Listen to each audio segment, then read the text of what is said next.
Here we go. Welcome back to Lenz Comic Corner, Classic Known Classics. This is episode number 31, 21, and Doubleshot number 3015. I have two trades that deal with war. First of which is Marvel's summer crossover from last year, well, the main book anyways, Venom War by Al Ewing. I believe this is the second crossover he's worked on. Yes, because he also worked on Empire, a event I really enjoyed. My friend Tim wasn't really a big fan of it, but I really enjoyed Empire. I thought it was one of the best things that happened in 2020. It came out right after the awesomeness that was King in Black. So, this event is similar to King in Black, except, here's the thing. It does have the Venom series tied into it. Last few issues of it, per se. Like in the case of King in Black, this hadn't built up since, the start of the run. Yes, over the course of 3 years, Al Ewing, with this Ram V and Torin Ganok, I think it's pronounced the last name, they've been basically working together to build this book. Ram V left the book basically 15 issues in. Not sure why he left, he just did. Currently, you can find him on New Gods. So, a little spoiler here. Black Widow is not in the book. Nope. You're thinking, okay, who's here on the cover? You see Flash? Yeah, he's here. Red Goblin? Yep, he's here. And Dylan? Yep, he's here too. Except he's not the host of the symbiote in this book. Nope. No, he's not. Not the anyways. That's your main villain right there. Medios. An alternate, basically an alternate version of Eddie Brock from the future, who was introduced very early on in the series. He's basically kind of like this series version of Null.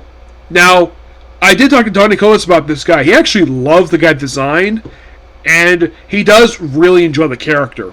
So, kudos to the fact that basically he proved something Al Ewing created. Though, even if basically I do the last trade, it's not the end of Al Ewing's time on Venom.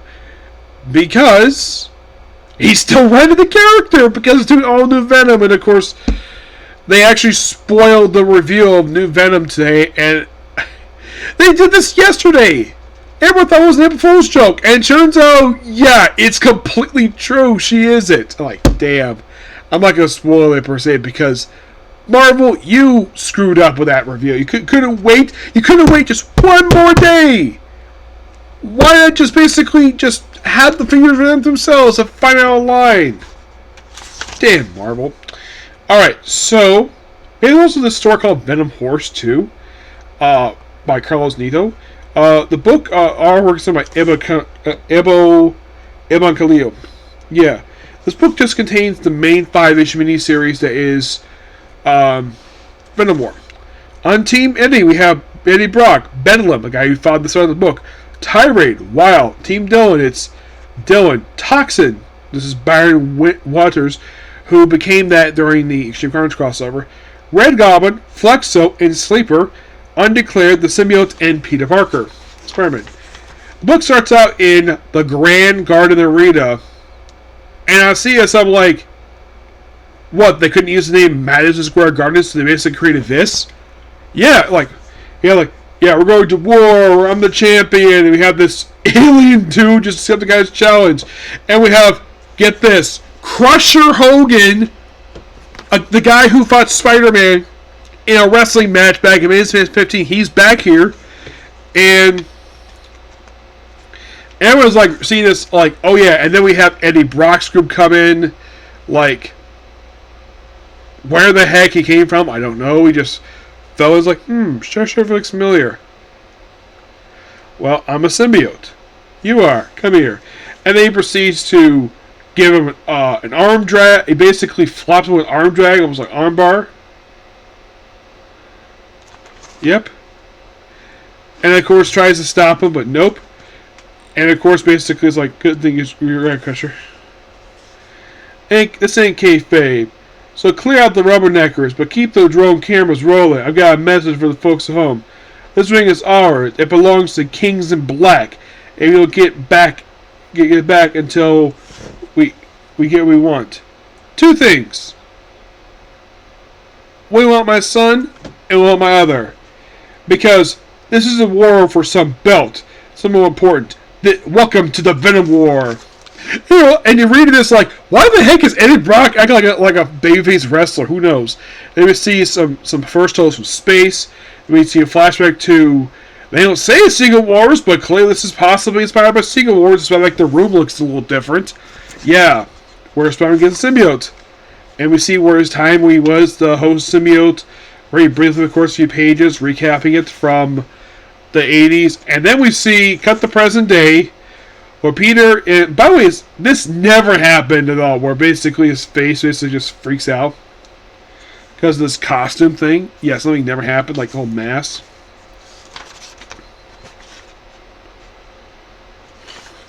And then we see Dylan, where he basically is homeless, and he mentioned he met the eventuality. You know, the Venom from the future, this is giant hand. Yes. And then we see, like, Eddie Brock in the version of as the King in Black with the Alpha Word Nowhere back in the original King in Black event. And then he runs into one from him from the future.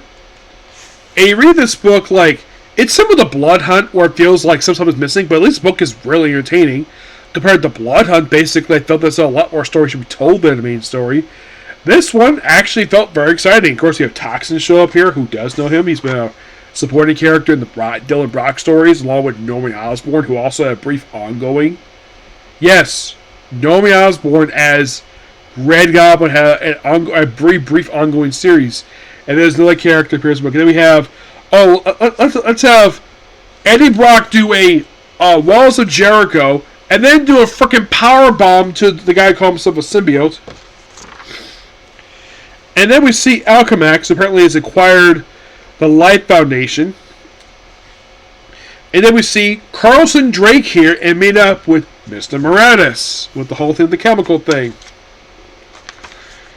And then we see something that you basically, those of you who read many Spider-Man comics over the years, who know the history of these two characters, know that that the symbiote would never do this at all. He basically has no interest in it. He had some interest early on, but at some point he stopped my interest. And basically, the symbiote wants the wars to stop between Eddie and Dylan over him. So basically, Spider-Man, for the first time since the 80s, becomes the host of Symbiote. Yep, and then Dylan shows up with Sleeper, Normie, I'm trying to think. I know Dylan's in the middle. I think Normie is the redhead kid, and there's another kid there. I think that's Toxin. Yep. And like, I love this movie. Some of Venom's gone, and of course, Eddie's like not believing it until Spider-Man himself shows up wearing the symbiote. Yes, I can confirm this is the first time since the 80s that he has worn this suit. Yeah, that's been fully on him. And throughout the first half of this event, he is the host of Symbiotes until he gives back to Eddie Brock, of course. And then we have Venom. Then we have a Venom horse here. This is just a brief tie-in here, like one page. And then we have K Chemical. And then Carlson Drake becomes the host of Symbiote, like he did in the Venom movie. My guess is that Al Ewing probably either it was Al Ewing's idea or his editor's idea to this in, because Carlson Drake in the Venom live action became a symbiote, though he was host of Riot, who was not the host of him in the comics. And then Liz Allen takes out her symbiote too. Yes, Liz Allen has a symbiote. You're thinking, what? When did she get this? There was a whole mini-series dedicated to it, where, yeah, she's got a symbiote, Black Widow's got a symbiote. It's like, everybody's got symbiotes now. It's like, that was something special, that was symbiote. Now, basically, like, half the... You would joke, I think half the whole universe got these things. So, these are people who basically currently have symbiotes. Liz Allen, her son, Normie. The current Venom. Eddie Brock has got a symbiote, though it's not Venom. Let's see. There's Toxin. There's also Silence, who's not appearing in this book, surprisingly. I'm trying to think. Was it? Oh, there's also Sleeper, who at one point was Rick. Who who was Rick Jones at one point, but yeah, but this is a sleeper. He's a co host. I think that's it. Roughly about 7 people. Yeah. So then, of course, Venom is like basically fighting Misery. Then she falls out a window. And then we see, I think this is the clone of Cleus Cassidy. Yes, because they briefly brought back the original and killed him off again. And then, of course, yeah, let's have a big wrestling fight where let's have Bedlam. Let's have Eddie Brock take Bedlam, while Dylan takes. We also have Spider-Man Chain, something that's in the whole shoulder thing. Oh, by the way, they do mention in here early on about when Flash Thompson was the Agent Venom, which good at Al Ewing for remembering that, because here's the thing, readers remember. It seems like a lot of the time the writers forget the fact that Flash Thompson was Venom. So you have Eddie become Bedlam. And then you have Spider-Man who basically does something really interesting. Apparently his arm stretches like a big punch. And he gets Eddie out of the Bedlam's... basically, Eddie, of course, Bedlam decides to stand down. Yeah. And then, for some reason, Dylan decides to become the Prince in Black by combining with Sleeper and Toxin for some reason, becoming this. Yep. Mendeos is like, he just basically sitting and watch all this. And then Carnage shows up, except that this looks like traditional Carnage, but yeah, this apparently is Carnage, the new Carnage, who was appearing in the solo book. He actually has a miniseries tied into this. And then here's the actual Carnage. Yep. And then we have, I kid you not, we have Willie Lumpkin, the Fantastic Four mailman, pop up in this book. I'm wondering if Stan Lee and Jack Kirby rolling the graves with the fact they got effective a symbiote. But don't worry, he gets easily cured by Anti-Venom. Yep, gets cured by Anti-Venom. And eventually he does stand down, though for some reason the Sleeper decides to shoot Eddie anyways. He's bleeding, somebody's not healing. This way he gets to host the King in Black. So Toxin and Red Goblin step in. Bedlam is doing whatever heck he wants. So he wants to save his dad. So then Venom basically goes to Dylan and Eddie, and like we are Venom, where Eddie is now Venom again, and Dylan is basically kind of the new King in Black for this bit. Then we have more people get affected with the Venom Horse thing, and more with issue 3. Where Spider puts on his mask, the Spider mask, I love you, yeah. And like, now this camera's caught my face, right? Bedlam, what do you think? Think I'm a good side? They will. Yeah, there's a reference here to the Venom War Spider-Man book, which I'll probably review at some point. Yeah, and then of course, yes. Then you have Flash Thompson coming in. Like, am I jumping anything? Flash, good seeing you, man. And I do want to catch up properly, but I'm neat out there right now. Spare cup Venom for the road? I'm not comfortable splitting his info like this is like Zombie's like, what is Zombie's? And then they come in! Yes, there's a one point in the book where you have Spider-Man at the announcer table. He's like, not now, Crusher, because he's doing the chair for a long time. They just broke in, of course they knock out the symbiotes, of course they reference the events of also they remember that Lee Pierce is alive now. I'm like, really? They brought him back? Yeah. So we have lots of fighting here. Then for some reason, Anti-Venom goes to the Venom to heal his wound that he got. And then he goes back. And then he gets stabbed by his own son. Yeah. Then, well, he does get healed and Moretta shows up. Yeah. Now, in the previous issue, he's in his human form. Here, now, he's this. You thinking, do we miss something? Yeah, it happened to tie-in. He just decided to do this for some reason. And then we have this new shiny golden Venom, which they did not reveal who this is until issue 5, which they spoiled yesterday. Yeah, good on you, Marv, for basically spoiling your own reveal. Then Eddie, of course, fights Meridia, and of course, then Meridia is finally killed by new Venom. And they pass by, look like this prison where Lee Pierce is at. He's got symbiote too. And then the new symbiote basically is no longer bonded to Dylan or Venom. So the future Venom disappears.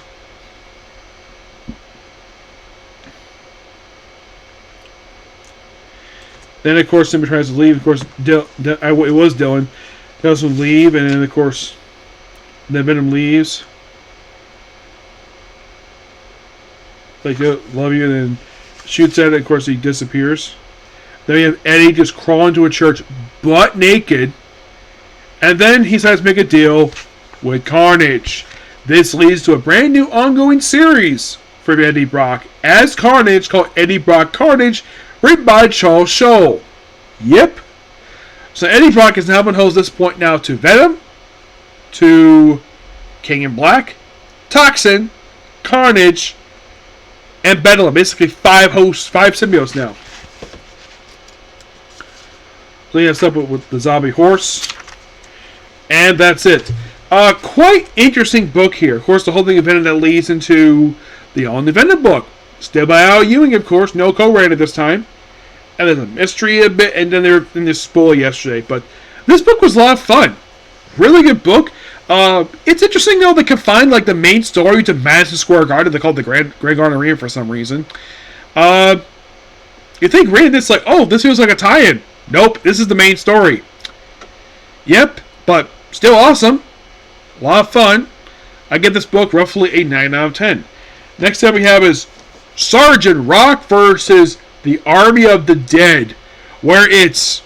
Here's the premise. It's written by Bruce Campbell, and it's Sergeant Rock versus zombie Nazis.